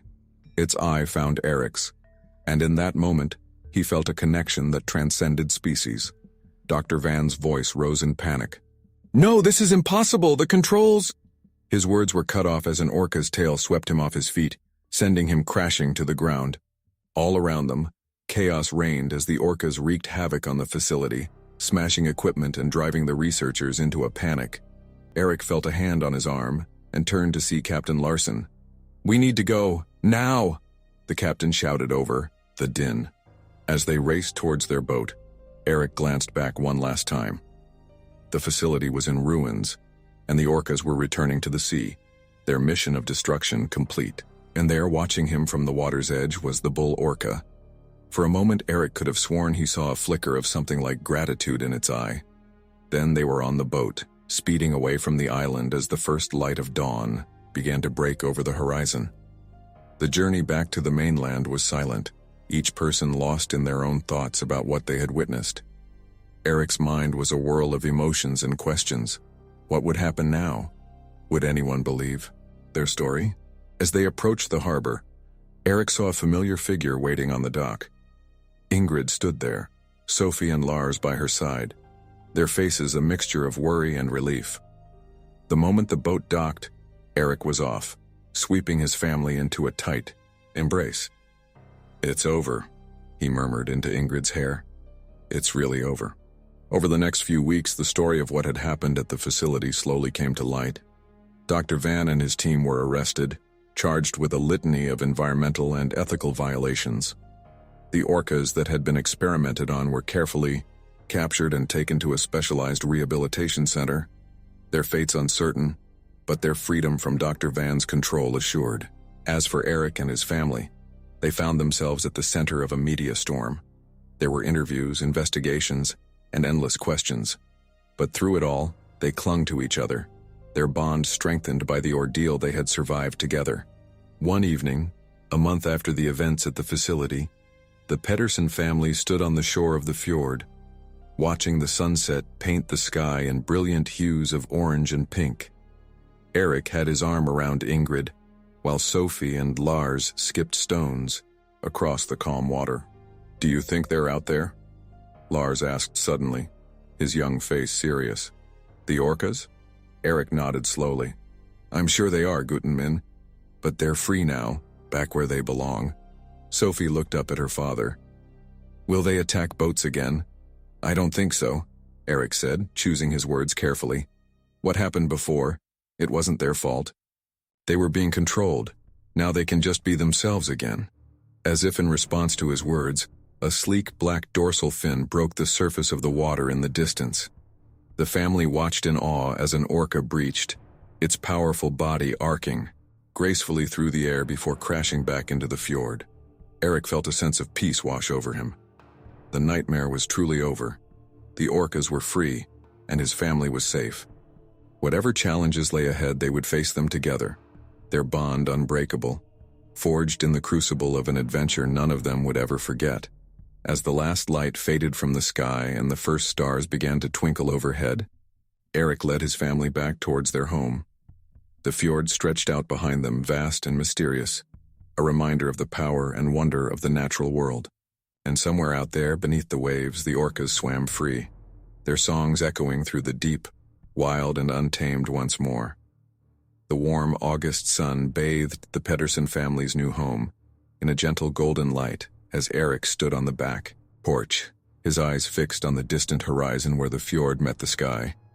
It had been 6 months since the harrowing events that had changed their lives forever, and while the physical scars had healed, the emotional ones were still fresh. Eric took a sip of his coffee, the rich aroma mingling with the salty sea air. Behind him, he could hear the sounds of his family going about their morning routine. Ingrid preparing breakfast, Sophie arguing with Lars over whose turn it was to feed their new puppy buddy. The normalcy of it all still felt surreal at times. "Dad," Lars's voice cut through Eric's reverie. "Can we go down to the beach today, please?" Eric turned to see his son's eager face peering out the kitchen window. He felt the familiar pang of anxiety that accompanied any mention of water activities now, but he pushed it down. They couldn't live in fear forever. "Sure. Guten Min," Eric replied, with a smile that was only slightly forced. "After breakfast. Okay?" As he made his way back into the house, Eric caught Ingrid's eye. She gave him a small nod of approval, understanding the significance of his agreement. It had taken weeks of therapy and gentle coaxing to get Lars comfortable with even the idea of going near large bodies of water again. The kitchen was a whirlwind of activity as the family sat down to eat. Sophie, now 15, was engrossed in her phone, scrolling through social media with one hand, while absently petting Buddy with the other. "Anything interesting?" Eric asked, trying to engage his increasingly distant teenage daughter. Sophie looked up, a flicker of something, excitement, worry, crossing her face. "Actually, yeah. There's been another orca sighting near Geiringer." The kitchen fell silent, the only sound the gentle ticking of the clock on the wall. Eric felt his heart rate quicken, memories of churning water and sleek black fins flashing through his mind. Ingrid was the first to speak, her voice carefully controlled. "Just a sighting, right? Nothing unusual?" Sophie shook her head. "No, it seems normal. A tour boat saw them, got some cool pictures. Look." She held out her phone, showing a series of photos of orcas breaching, their black and white bodies gleaming in the sunlight. Eric leaned in, studying the images intently. There were no signs of the strange markings they had seen during their ordeal. No hint of the biomechanical implants that had been used to control the orcas. These were just wild animals, beautiful and free. "They're really pretty," Lars said, softly, his young face a mixture of awe and lingering fear. Eric ruffled his son's hair affectionately. "They are, Guttenmin. And remember, what happened to us was not their fault. In their natural state, orcas are incredible, intelligent creatures." As they finished breakfast and prepared for their beach outing, Eric couldn't shake a nagging feeling in the back of his mind. The orca sighting, innocent as it seemed, had stirred up memories and questions he had been trying to put to rest. The beach was relatively quiet when they arrived, just a few other families enjoying the late summer warmth. Eric watched as Lars cautiously approached the water's edge, Buddy bounding ahead of him, barking excitedly at the waves. "He's doing better," Ingrid said softly, coming to stand beside Eric. "We all are," Eric nodded, wrapping an arm around his wife's shoulders. "One day at a time, right? That's what Dr. Svensson keeps telling us." They stood in comfortable silence for a while, watching as Sophie joined her brother, the two of them starting to build an elaborate sandcastle. It was a scene of perfect, ordinary family happiness, exactly what Eric had hoped for when they decided to move to this quiet coastal town, far from the memories of Geiranger. As the morning wore on, Eric found himself relaxing, the tension in his shoulders easing. The sound of the waves, once a source of anxiety, now felt almost soothing. He was just considering suggesting a picnic lunch when he noticed a commotion further down the beach. A small crowd had gathered at the water's edge, people pointing and exclaiming excitedly. Eric felt his breath catch in his throat as he saw what had captured their attention, a dorsal fin cutting through the water not far from shore. "Ingrid," he said, his voice tight, "get the kids, we should go." But before they could move, Sophie was already running towards the crowd, her curiosity overriding any lingering fear. Lars, surprisingly, was right behind her, Buddy barking at their heels. "Sophie! Lars!" Eric called out, jogging after them with Ingrid close behind. "Wait!" As they reached the group of onlookers, Eric pushed his way to the front, his parental instincts on high alert. But what he saw made him stop short. There, just beyond the breakers, was not one orca, but an entire pod. They were moving parallel to the shore, their sleek bodies visible beneath the clear water, and they were playing, breaching, and diving, rolling and spy-hopping, putting on a spectacular show for their human audience. "Oh, Eric," Ingrid breathed, her hand finding his. "They're beautiful." Eric nodded, unable to speak past the lump in his throat. These orcas bore no resemblance to the relentless attackers they had faced in Geiranger. There were no strange markings, no signs of aggression. This was nature at its purest and most magnificent. "Dad." Lars tugged at his sleeve, his eyes wide, with wonder rather than fear. "Can we stay and watch, please?" Eric looked down at his son, seeing the spark of curiosity that had been missing for so long. He glanced at Sophie, who was already snapping pictures with her phone, a genuine smile on her face. Then he met Ingrid's eyes, seeing his own mix of emotions reflected there. "Yes," he said finally. "We can stay." For the next hour, the Pettersson family stood with the other beachgoers, watching in awe as the orcas frolicked in the fjord. Eric found himself sharing some of his knowledge about orca behavior with the crowd, his voice growing more animated as he spoke of their intelligence, their complex social structures, their importance to the marine ecosystem. As the orcas finally moved on, disappearing into the deeper waters of the fjord, Eric felt a sense of peace settle over him. The experience had been healing in a way he hadn't expected, a reminder of the beauty and wonder of the natural world. But as they packed up to head home, a nagging thought tugged at the back of Eric's mind. The orcas they had seen today were wild and free, but what about the ones that had been experimented on? What had become of them after the raid on Dr. Van's facility? That evening, after the kids had gone to bed, Eric found himself in his study, his laptop open to news articles about the aftermath of the Geiranger incident. Most of the coverage focused on the legal proceedings against Dr. Van and his team, the ethical implications of their research, the tightening of regulations around marine mammal studies. But there was frustratingly little information about the fate of the orcas themselves. The official report stated that they had been taken to a rehabilitation facility, but details were scarce. A soft knock at the door pulled Eric from his research. He looked up to see Ingrid leaning against the doorframe, a concerned expression on her face. "You're doing it again," she said gently. "Obsessing." Eric sighed, running a hand through his hair. I know, it's just... Seeing those orcas today, it brought it all back. I can't help wondering about the ones we saw in that facility. What happened to them? Are they okay?" Ingrid crossed the room, perching on the edge of his desk. "Eric, my love, we've been through this. The authorities handled it. Those orcas are in good hands now. We have to trust that." "But what if they're not?"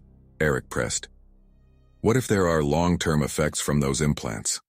What if they can't readjust to life in the wild? We owe it to them to make sure they're all right." Ingrid was quiet for a moment, studying her husband's face.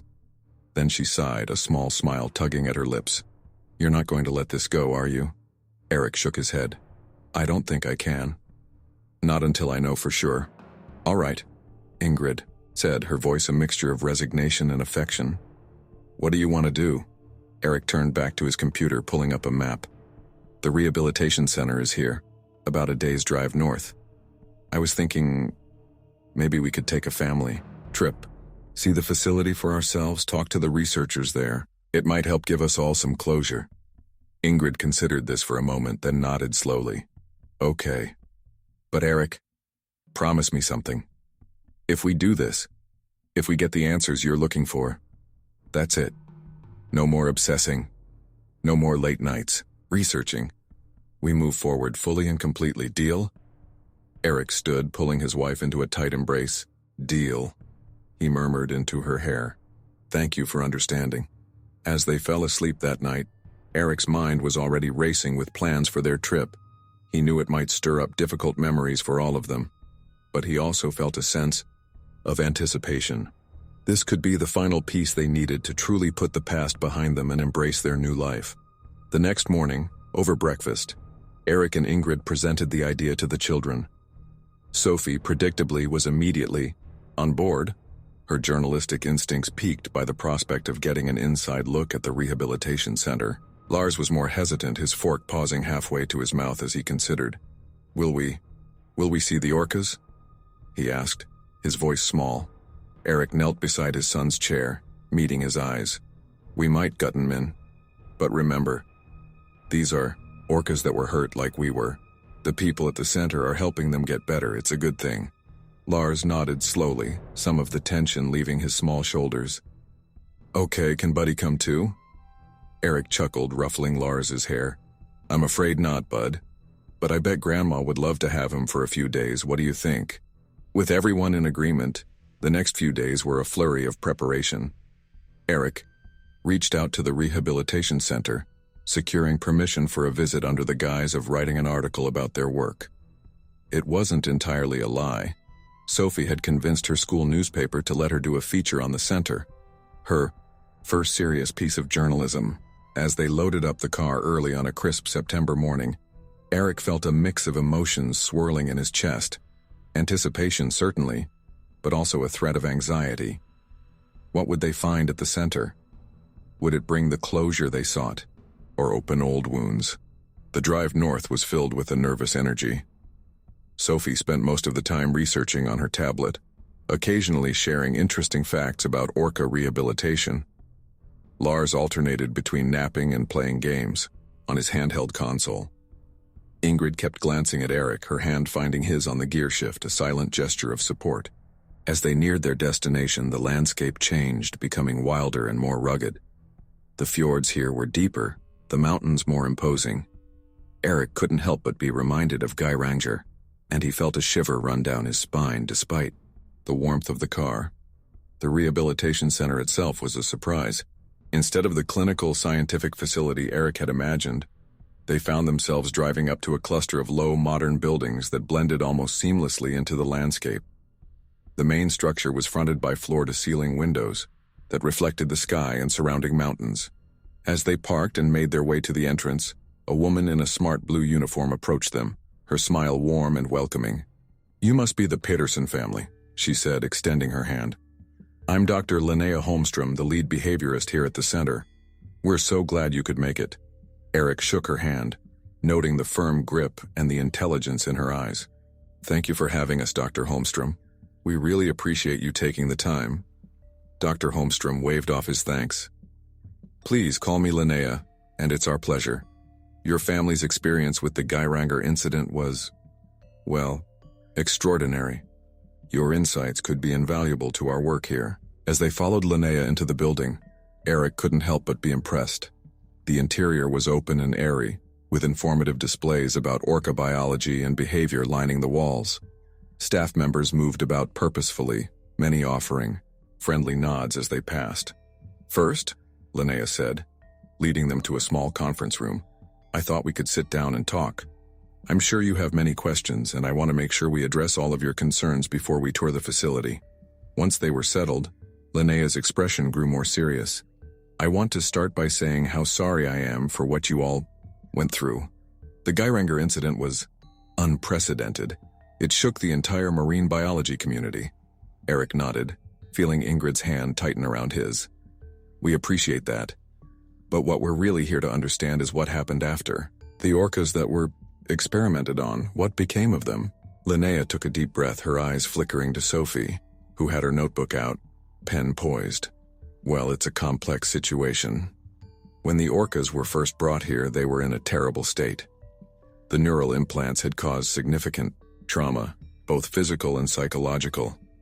Our first priority was simply keeping them alive and stable. She paused, seeming to gather her thoughts. Over the past 6 months, we've made significant progress. We were able to safely remove most of the implant hardware, though some of the neural interfaces had become too integrated to risk extraction. The physical wounds have largely healed, but the psychological impact, that's been more challenging. How so? Sophie asked, her voice steady and professional despite the gravity of the subject. Linnea smiled slightly at the young girls. Well, orcas are highly intelligent social creatures. The experience of being controlled, of having their natural instincts and behaviors overridden, it's left deep scars. Some of the orcas have struggled to reintegrate with their pod. Others display signs of what we might call PTSD in humans. Heightened stress responses, unpredictable behavior. Eric felt a chill run through him at her words. It sounded all too familiar. But they're improving? He asked, unable to keep a note of desperation from his voice. Linnea nodded, her expression softening. Yes, they are. Slowly, but surely. We've developed new therapies, combining traditional rehabilitation techniques with some of the knowledge gained from the neural interface technology, used ethically this time, of course. And we've seen remarkable progress in recent weeks. Lars, who had been quiet until now, suddenly spoke up. Can they ever go back to the ocean? The room fell silent, all eyes turning to the young boy. Linnea regarded him thoughtfully before answering. That's our ultimate goal, Lars. We want nothing more than to see these orcas return to their natural habitat. But it's a long process, and we have to be certain they're ready. We can't risk them posing a danger to themselves or others. Eric felt a lump form in his throat. He understood all too well the challenge of readjusting to normal life after trauma. What can we do to help? He asked. Linnea's eyes lit up at the question. Actually, that's part of why we were so eager to have you visit. Your family's unique perspective, as victims of the controlled orcas, but also as advocates for their rehabilitation, could be incredibly valuable. We're developing new public education programs, trying to combat the fear and misinformation that sprung up since the incident. Your story could be a powerful tool in that effort. For the next hour, they discussed the details of the rehabilitation program, the challenges faced, and the progress made. Sophie's notebook filled with notes, her journalistic instincts clearly engaged. Even Lars asked a few questions, his initial trepidation giving way to genuine curiosity. As their discussion wound down, Linnea stood, gesturing towards the door. Now, would you like to see the facility? I can show you where we house the orcas, our research labs, and if you're comfortable, we might even be able to observe some of the orcas up close. Eric exchanged glances with Ingrid, seeing his own mix of anticipation and nervousness reflected in her eyes. I think we'd like that, he said, speaking for the family.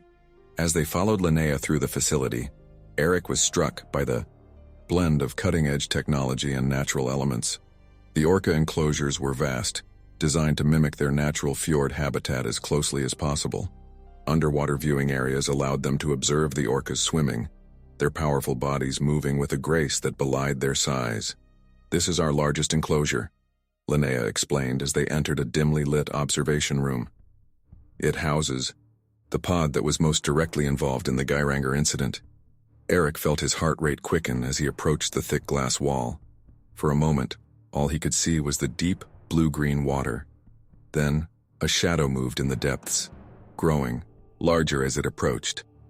A collective gasp went up from the Pedersen family as an enormous orca glided into view.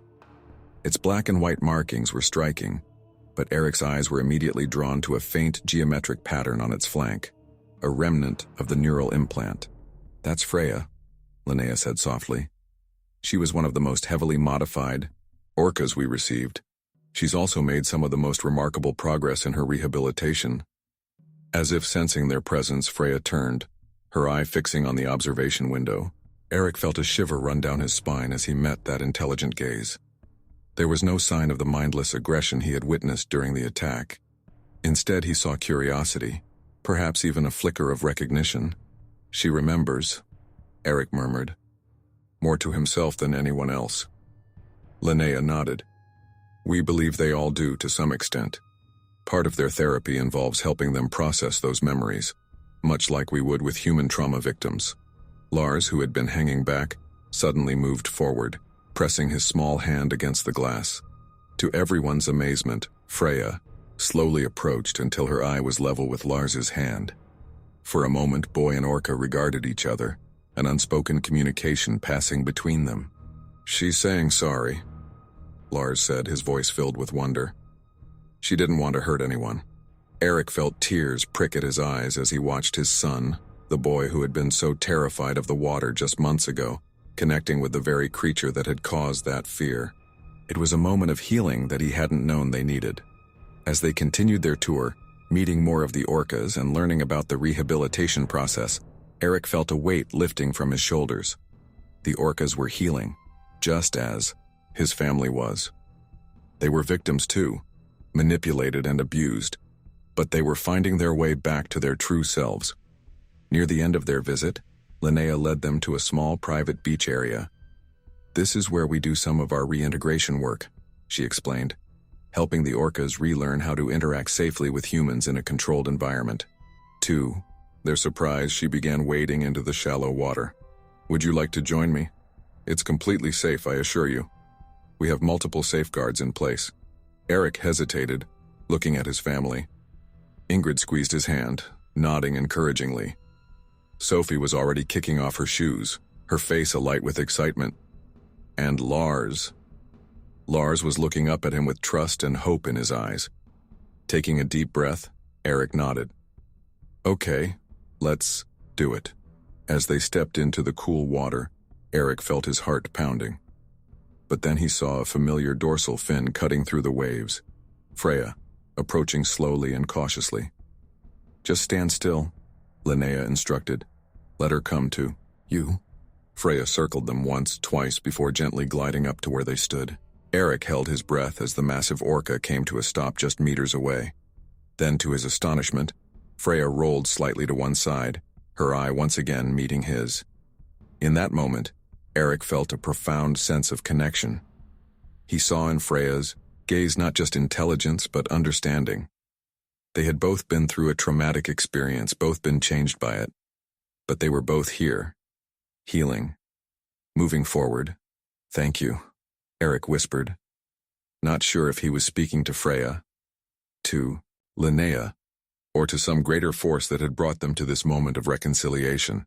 As they left the rehabilitation center later that day, Eric felt a sense of peace he hadn't experienced since before the Geiranger incident.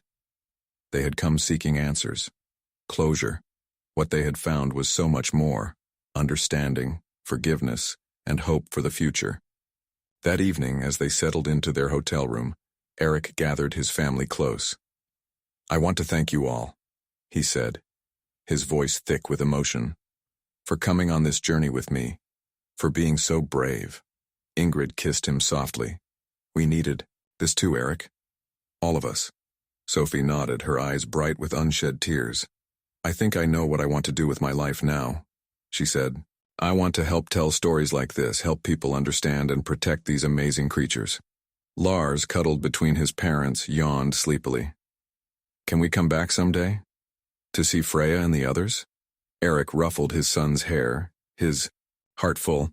Of course we can, Guttenman. I think this is just the beginning of a new chapter for all of us. As his family drifted off to sleep, Eric stood by the window looking out at the fjord glimmering in the moonlight. He thought of Freya and the other orcas, of the long journey of healing ahead for all of them. But for the first time in months, the future didn't feel frightening or uncertain. It felt full of possibility. The Geiranker incident had changed them all, there was no denying that. But standing there, watching the moonlight dance on the waves, Eric realized that change didn't have to be a bad thing. They had survived. They had grown. And now they had the opportunity to turn their experience into something positive. With a quiet smile, Eric turned away from the window and joined his family in sleep. Dreams of orcas swimming free in the open ocean filling his mind. The nightmare was over. The healing had begun. And the adventure, he realized, was just beginning.